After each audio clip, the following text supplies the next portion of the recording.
사도행전 15장 36절부터 41절까지 제가 읽습니다. 수일 후에 바울이 바나바더러 말하되 우리가 주의 말씀을 전한 각 성으로 다시 가서 형제들이 어떠한가 방문하자 하니 바나바는 마가라 하는 요함도 데리고 가고자 하나 바울은 밤빌리아에서 자기들을 떠나 한 가지로 일하러 가지 아니한 자를 데리고 가는 것이 옳지 않다 하여 서로 심히 다투어 피차 갈라서니 바나바는 마가를 데리고 배 타고 구브로로 가고 바울은 실라를 택한 후에 형제들에게 주의 은혜에 부탁함을 받고 떠나 수리아와 길리기아로 다녀가며 교회들을 굳게 하니라. 아멘. 1차 전도행이 마친 다음에 바울과 바나바 사도가 2차 전도행을 가려고 하던 차에 마가 요한, 마가복음을 기록한 사람이지요. 마가의 다락방의 마가입니다. 마가 요한의 일로 그들이 심하게 다투었습니다. 15장 39절에 보면 서로 심히 다투어 피차 갈라서니 보통 그냥의 어떤 의견 충돌은 절대 아니었습니다. 그냥의 의견 충돌이 아니라 서로를 절대 용납할 수도 관용할 수도 받아들일 수도 없는 거지요.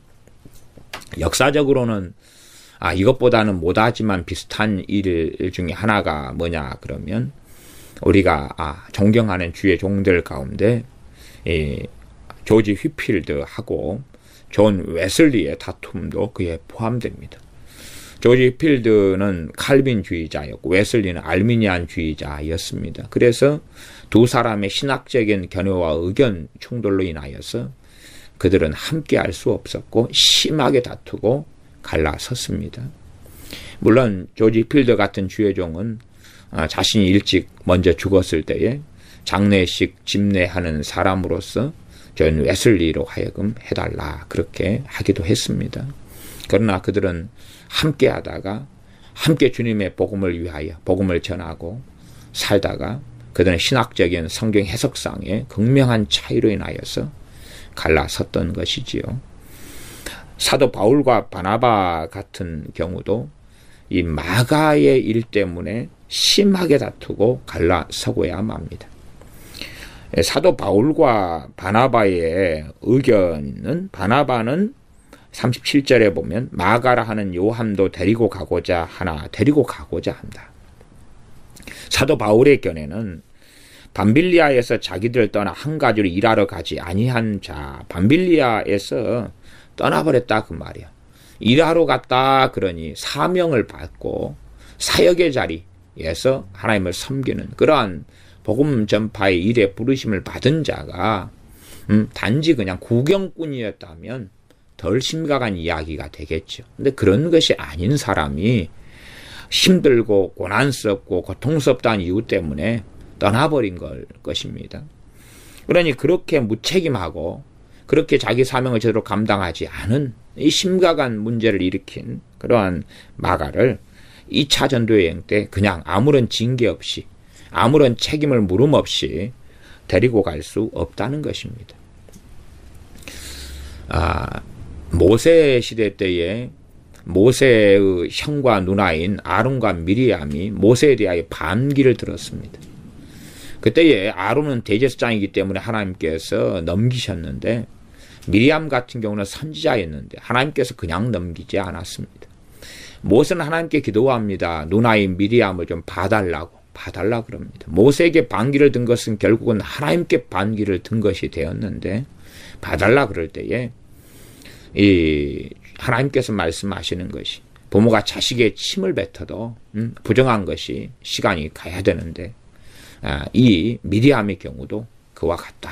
그래서 미리암을 하나님께서 문둥병자로 만드셔서 일정한 시간 동안을 머물게 하십니다. 이것이 하나님께서 미리암 선지자에 대한 징계로서 행하신 것입니다. 이게 하나님의 공의가 되어집니다. 이러한 일들을 통하여서 모세는 하나님의 사랑과 공의 사이에서 어떻게 조화를 이루어야 되고 어떨 때는 어떻게 사랑을 행하고 공의를 행하여야 되느냐.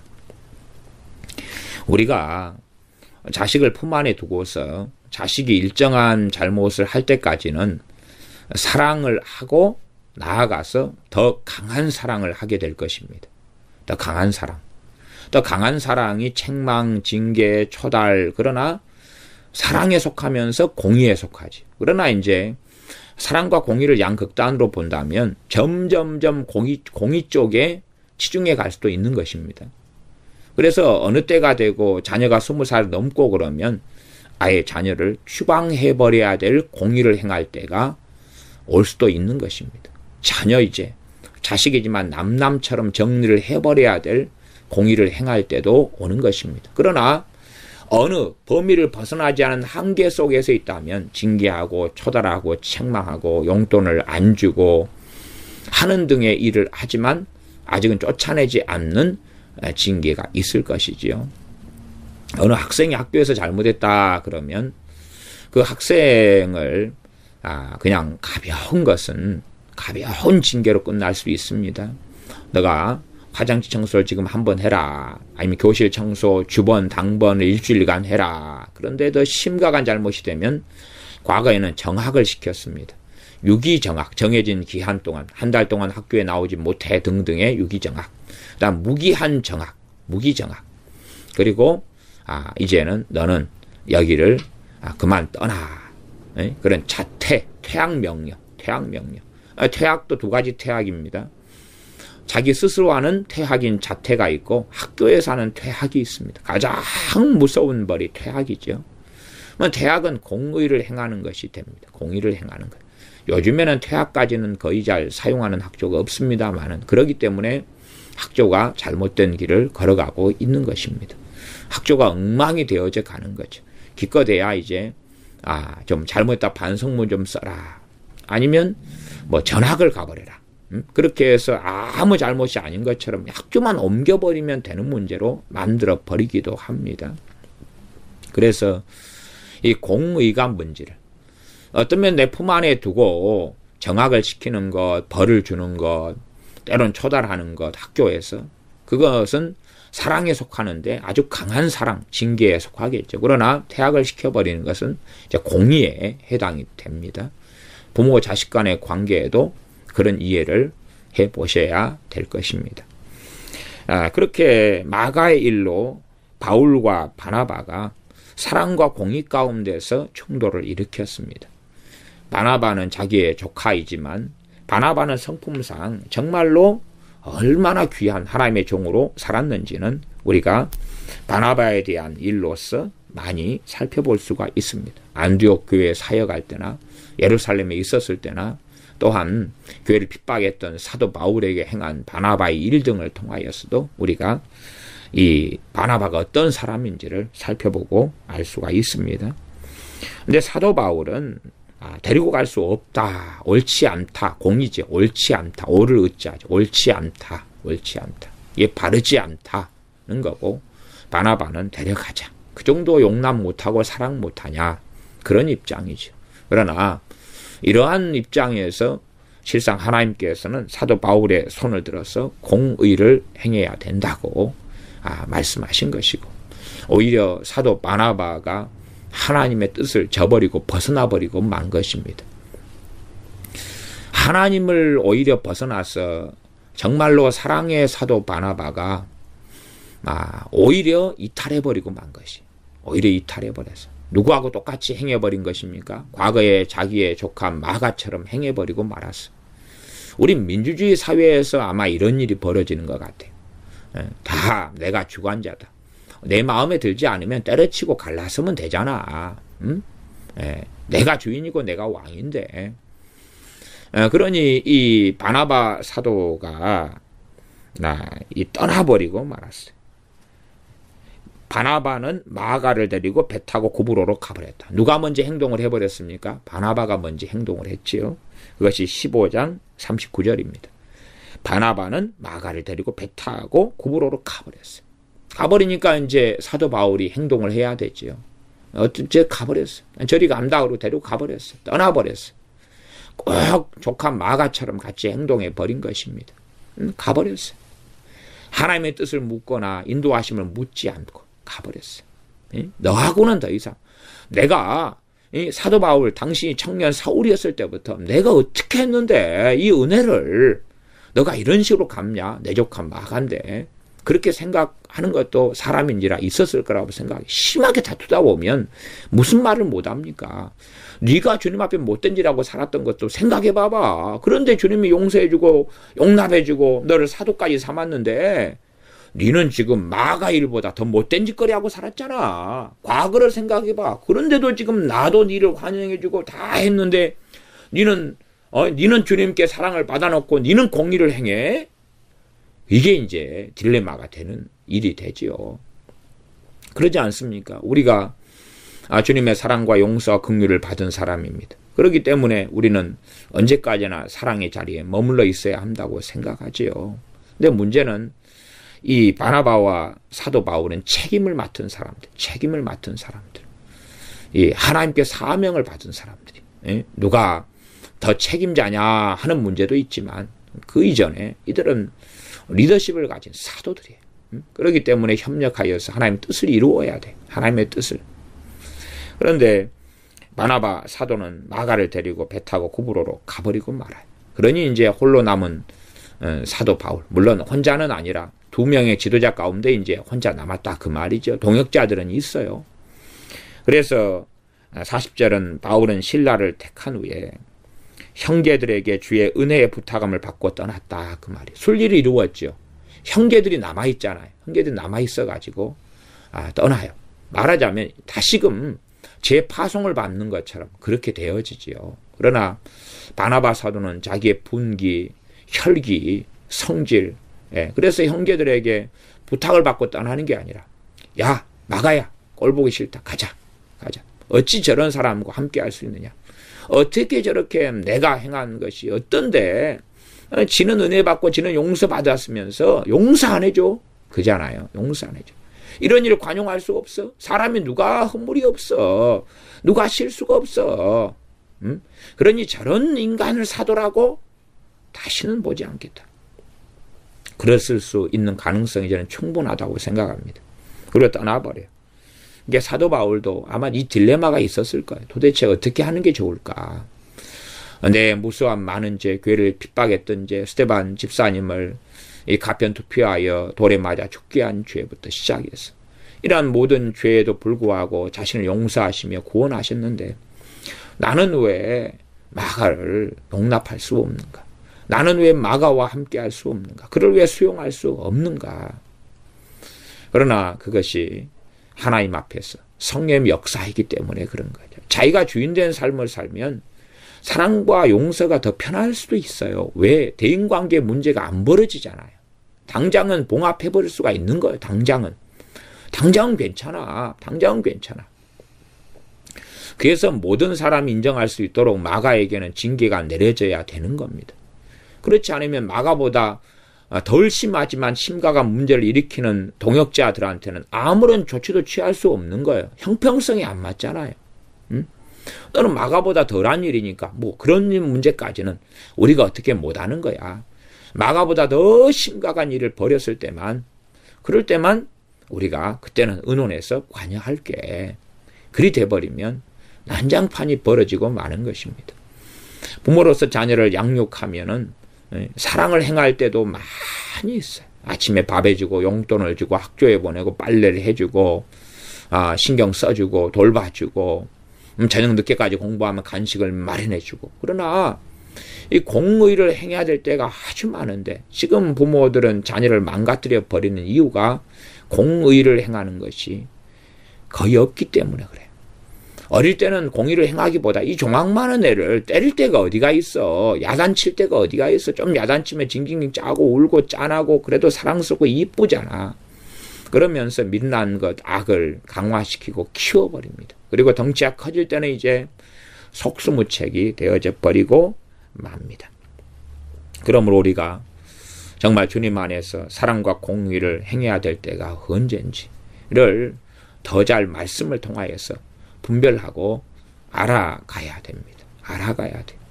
어느 때는 사랑을 행하고 어느 때는 공의를 행하는 것입니다. 그래서 책임을 맡은 사람들은 공의를 가져야 돼. 공의를 가져야 돼. 이 지도자들은 공의를 가져야 돼. 회사에서 어떤 부하 직원이 이 돈을 자꾸만 착복하고 빼돌린다. 그러면 그를 용서하고 용납하고 가만히 놔두면 그 한 사람 때문에 그 회사 직원이 100명이다. 그럼 회사가 무너져 버리는 거예요. 그냥 공의를 행해서 징계를 하고 그런 일을 절대 안 하게 될 때에 그를 용서하고 좀 더 놔둘 수도 있지만 그것이 더 심각한 문제라면 법의 처벌을 받게 해야지만이 그 회사는 든든히 서가게 됩니다. 심지어 교회 목회자라도 마찬가지입니다. 목회자 같은 경우도 주의 종이지만 사랑과 공의의 두 가지 자리에 서 있습니다. 그래서 이 사도 바울 같은 경우가 이 사도권을 통하여서 많은 사람들을 징계하고 책망하고 권징했다는 것을 우리가 성경을 통하여 압니다. 심지어 추방령을 내리는 경우도 몇 차례가 있었습니다. 쫓아내라고, 이 약한 자들을 내어 쫓으라고 하는 말씀을 고린도전서 5장 등에서 말씀했던 것을 우리가 기억합니다. 그러지, 이 약한 자들을 언제까지 용납해주고 사랑해주고 함께해주고 손을 잡아주고 위에서 중보기도 해주고 하면 변화될 것이고 구원받을 거야. 그렇게 이야기한 것이 아닙니다. 그렇게 추방된 사람들 가운데서 어떤 사람은 돌이켰습니다. 그래서 고린도후서 말씀에서는 그런 돌이킨 사람들을 받아주어라, 다시 형제로서 받아주어라 하는 사랑을 이야기하고 있습니다. 그러면 사랑과 공의를 사도 바울은 같이 행하였고 어느 때는 공의를 행하며 어느 때는 사랑을 행하였던 것을 봅니다. 그러면 우리가 이 둘 사이에서 살아가는 삶이 그리스도인의 삶입니다. 그러면 이 양자 간의 균형을 이루고 행한다는 것은 어려운 일이 쉬운 일은 결코 아닙니다. 어떤 면에 산상수훈은 이러한 사랑의 측면을 좀 더 말씀해 주고 있으면서 동일하게 하나님의 공의의 측면도 같이 이야기해 줍니다. 그러면 왕은 공의로 나라를 경고케 한다. 왕만이 아니라 지도자에 있는 위치에 있는 사람도 그렇습니다. 이 아버지가 자식이 세 아들이 있다. 세 아들이 피자 한 판 때문에 문제가 벌어졌다고 합시다. 그러면 그래서 이제 가장 욕심을 부린 둘째 아들이, 제가 둘째니까 둘째 아들이 피자를 한 판을 사줬으면 그래도 3등분 해가지고 먹어야 될 텐데 혼자서 반을 먹어버렸다고 합시다. 반을. 그러면 아버지가 이것 때문에 이제 세 아들들의 고소가 아버지에게 들어왔어요. 그러면 아버지가 여기에서 사랑을 행하고 용서를 행한다면 첫째와 셋째 아들은 어떻게 될까요? 셋째와 셋째 아들은 분노가 일어날 것 아닙니까? 자녀를 노엽게 하지 말라 그랬죠. 그게 승복하기 쉽겠습니까? 어렵지요. 그러면 아버지는 가정의 지도자입니다. 아버지는 공의를 행해야 되는 거예요. 공의를 행해야 돼. 그러면서 어떻게 사랑으로서 이 둘째 아들을 세워줄까를 모색을 해야 되지. 그러지, 첫째 둘째로 오히려 야단치면서 큰애한테는 네가 형이니까 동생이 그 정도 한 것도 용납하지 못하냐? 막내한테는 네가 뭔데 형한테 달라드냐? 첫째하고 셋째한테 너희들이 사랑이 없어. 둘째가 동생이 형이 그 정도 몇 조각 더 먹더라도 그것 가지고 너희들 그러지 말고 용납하고 용서하고 사랑해. 그렇게 돼버리면 가정은 제대로 서지가 못하게 됩니다. 그 지도자가 있는 위치에 하나님께 그래서 모든 권세는 하나님께로부터 나지 않음이 없다 그런 거예요. 아버지는 가정의 가장이고 아버지에게 권세를 주신 거예요. 근데 아버지가 잘 못하면 이제 결국은 어머니가 해야 되죠. 그래서 과거에 칼빈 목사님 같은 경우가 여자가 지도자 가지고 여자가 왕이 되는 것을 동의하고 인정했어요. 왜냐하면 남자들이 죄로 인하여 타락해서 재고시를 못하니까. 그럼 우리가 성경을 통하여 성경의 원리는 남자가 머리가 되고 하는 것이지만 타락하고 알코올 중독자가 되고 재고시를 못하는데 거기에 가정에 운전대를 맡겨놓으면 가정은 어디로 가겠느냐 그 말이. 산으로 가버리죠. 배가 산으로 가버리죠. 어디로 갈지. 버뮤다 삼각지대로 들어가 가지고 영영 돌아오지 못할 수도 있을지 몰라요. 그러면 모든 이 리더십, 지도력, 권세는 하나님께로부터 났고 하나님께서 주셨습니다. 가장이라는 권세와 자리, 또한 각자 있는 지도자의 자리. 그런데 그들이 공의를 행할, 정의를 행할 하나님의 부르심의 자리인 거예요. 그러나 그들이 행하지 않을 때에 그들을 재판하고 심판하시는 분은 하나님이시다는 것을 우리가 알아야 됩니다. 우리가 하나님을 믿어드려야 됩니다. 악행을 행하는 악인들을 하나님께 처벌하시고 심판하시고 멸망시키신다는 것을 우리는 알고 믿어드려야 합니다. 그래서 왕만이 아니라 왕이 공의, 정의를 세워야 되고, 왕에게는 정의지, 왕에게 사랑은 다른 측면이에요. 다른 측면. 왕은 재판을 하고 악행하는 자들을 처벌하고 그리고 잘하는 자들을 칭찬하는 자리에 있는 것입니다. 그게 로마서 13장의 말씀에 해당되어지는 권세자에 대한 말씀입니다. 마찬가지로 어떤 사람들마다 다 이 지도자의 리더십의 자리에 작든지 크든지 있을 거예요. 부모 자식 관계에 있어서 자식이 품 안에 있고 자녀를 양육한다 그러면 부모가 리더십의 자리에 있어요. 그러면 이 사랑과 공의가 바르게 행해져야지 자녀가 바르게 양육되어지는 거예요. 요즘엔 과보 속에서 공의는 행해지지 않아요. 그렇기 때문에 이 잠언 28장 등의 말씀에서는 자녀에 대하여 어떻게 하라 하는 말씀이 여러 개가 나와 있었지 않습니까? 자녀를 바르게 훈계하고 견책하지 않는 그러한 문제의 심각성들에 대하여서 성경은 나와 있었습니다. 29장에 그렇죠. 또 그 전에 말씀드려도 그렇습니다. 29장 15절에는 채찍과 꾸지람이 지혜를 주거늘 임의로 하게 버려두면 그 자식은 어미를 욕되게 하느니라. 사랑이란 명목 속에 자식이 자기 마음대로 하게 해요. 그냥 먹고 싶은 거 냉장고에서 다 꺼내 먹어. 먼저 먹는 놈이 임자지. 치킨 하나 시켜놓고 형제들이 둘이가 있는데 하나가 다 먹어버릴 때 아이고 그래 그럼 먹어. 부족하면 또 시켜주면 되지. 형 오면 또 시켜줄게. 그냥 먹고 싶은 만큼 먹어. 임의로 하게 내버려 두는 거지. 슈퍼에 데려가서 야 너 가지고 싶은 거 아무거나 가져. 응? 먹고 싶은 과자 뭐야? 내가 골라. 너가 골라. 다 임의로 하게 내버려 두는 거죠. 왜요? 사랑이니까. 그러나 그렇게 내버려 두지 않는 것이 진짜 사랑이고 그 다음에 공의라는 사실이 공의. 그러한 공의, 정의, 미시파트가 시행되어져야 되는 것입니다. 사랑과 정의, 사랑과 공의가 어떻게 조화될 것이냐 하는 것을 잘 고민해 보아야 됩니다. 이건 정말로 우리 그리스도인들에게 중요한 주제가 됩니다. 이 한 극단으로 달려가고 사랑을 행해야 될 때 공의를 행하거나 공의를 행해야 될 때 사랑을 행하면 무조건 문제가 일어납니다. 문제가 일어나요. 자녀를 키우고 양육하는 부모는 자녀를 말씀에 따라 잘 양육하다 보면 하나님의 사랑과 공의를 더 많이 이해하고 알 수가 있습니다. 그러지 하나님과 사랑과 공의에 대한 개념을 좀 듣고 알았더니 공의와 사랑을 나는 알겠다. 그렇게 되지 못합니다. 각자가 있는 위치에서 내가 지도자 리더십의 자리에 가정이든 또한 작은 회사든 혹은 학교 선생님이고 학생과의 관계든 거기에서 공의를 행하지 않으면 안 된다 그 말이에요. 반 아이 하나가 잘못했는데 공의를 행하지 않고 거기에서 교사가 사랑 타령을 하고 있으면 되겠냐 그 말이에요. 안 되죠. 그러면 규율이 섭니까?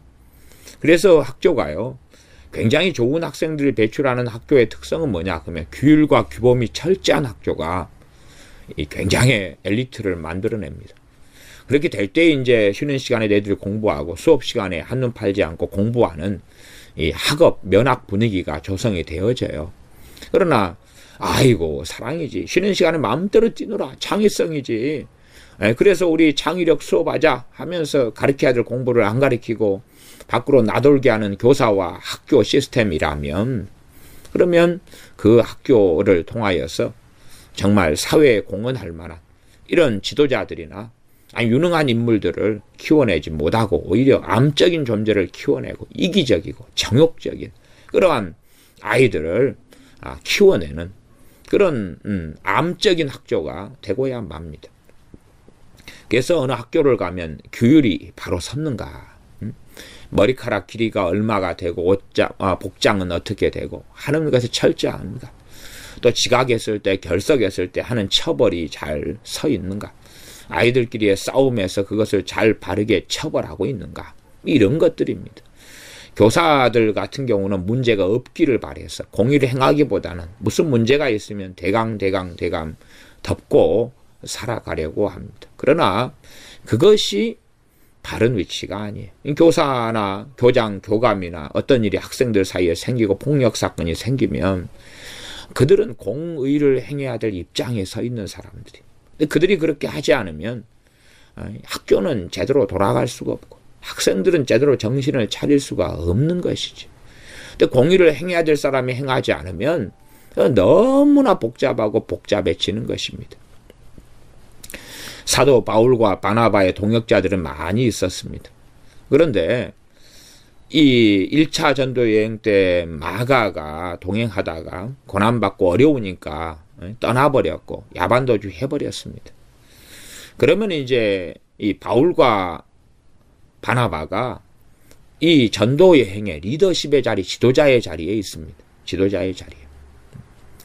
그런데 이 두 사람의 의견이 나누어지는 거죠. 말하자면 조카가 마가인 바나바는, 사도 바나바는 사랑과 용서를 행하자, 사랑을 행하자는 측이고 함께 하자. 2차 전도 여행 때 비록 마가가 실수했고 잘못했지만 우리가 그 정도 용납 못해서 되겠느냐, 그 정도 관용하지 못해서 어떻게 그리스도인이고 사도겠느냐, 그런 입장일 수 있었겠습니다. 그래서 사도 바울과 바나바가 성경에 기록된 대로는 너무 극심하게 심하게 싸워서 완전히 결별하게 되어져 버리고 맙니다. 사도 바울은 공의 측에 있었습니다. 1차 전도여행 때 이런 자를 2차에 데려갈 수 없다. 아직 내가 볼 때는 진정성 있는 회개나 회심이나 돌이킴이 없는 거다, 이건. 사도 바울과 바나바가 그렇게 심각하게 싸울 때에 정말 돌이킴이 있었던 마가라면 싸우지 마십시오. 삼촌이신 사도 바나바여, 사도 바울이여, 싸우지 마십시오. 내 잘못입니다. 나 때문에 두 분이 이렇게 앙금이 가고 싸우면 되겠습니까? 제가 자숙하고 있겠습니다. 자숙하고 있겠습니다. 그리고 내가 정말로 진정으로 자숙하고 있을 때에 사도 바울께서 언제 나를 불러주십시오. 삼촌도 나를 용납하려 하지 말고 내가 자숙해야 될 때라는 것을 알겠습니다. 그러니 삼촌 힘들어하지 마시고 아파하지 마시고 그 길을 걸어가십시오. 마가가 그렇게 했다면 더 아름다운 일이 일어났을 것입니다. 그래서 하나님께서는 결국은 사도 바울의 손을 들어주시고 그리고 마가와 바나바는 따로 떠납니다. 따로 떠나고 그 가운데 바나바 사도는 역사의 뒤안길로 사라지고 맙니다.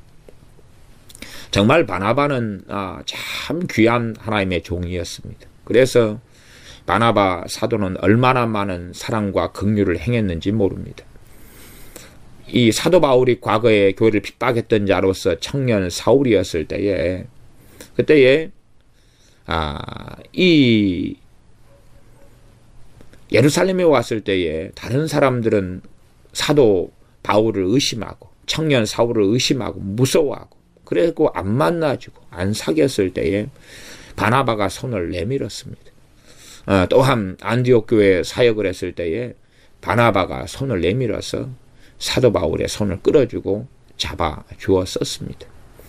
그래서 이 심지어는 저 먼 사도 바울의 고향 다소까지 가서 바나바가 이 청년 사울을 데리고 와서 안디옥 교회의 사역을 하도록 해서 함께 동역하기도 했습니다.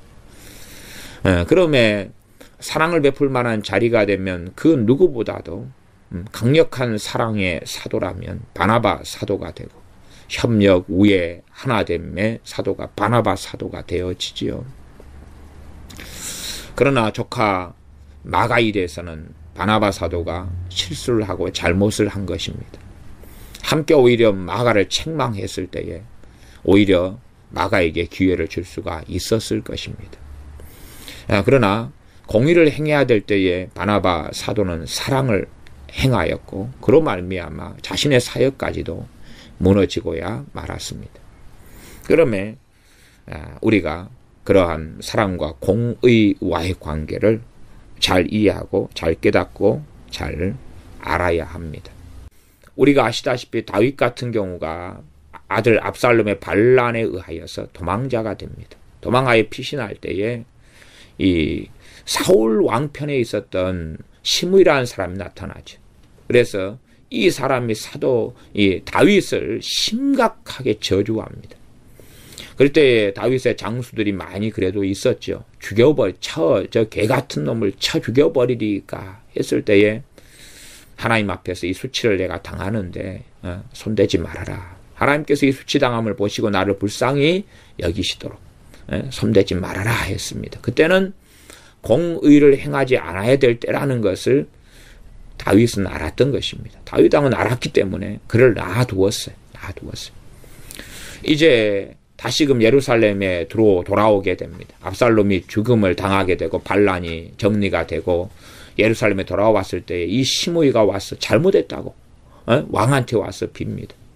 그러나 사실은 진정한 돌이킴과 회개라기보다는 눈 가리고 아웅하는 것이죠.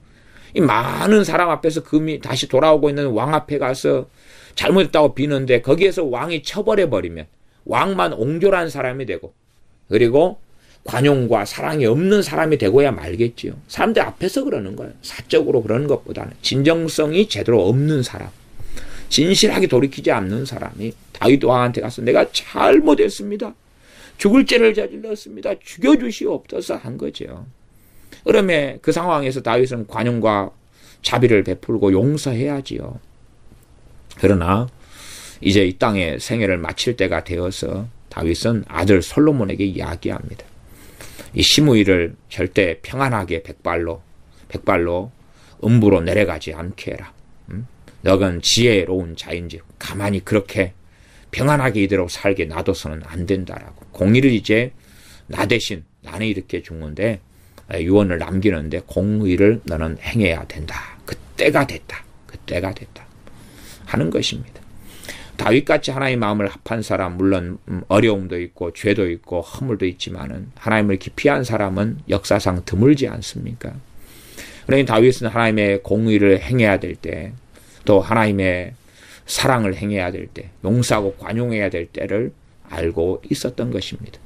산상수훈의 말씀은 그러한 것에 조화를 이루는 말씀으로 우리가 이해하고 바라볼 때에 잘못된 어그러진 이 산상수훈을 통한 미혹이나 극단성에 들어가지 않을 수 있도록 되어질 것입니다. 그러나 사랑 타령의 눈으로서 산상수훈이 보인다면 그렇다면 점점 위험성을 우리는 가지게 될 것이고 교회는 그리스도인들은 법도 없고 공의도 없고 항상 용서와 사랑을 통해서 피해자가 되고 악인을 양산하게 되어지고 그래서 여러분이 사랑과 용서로서 항상 자녀들에게 행해 보십시오.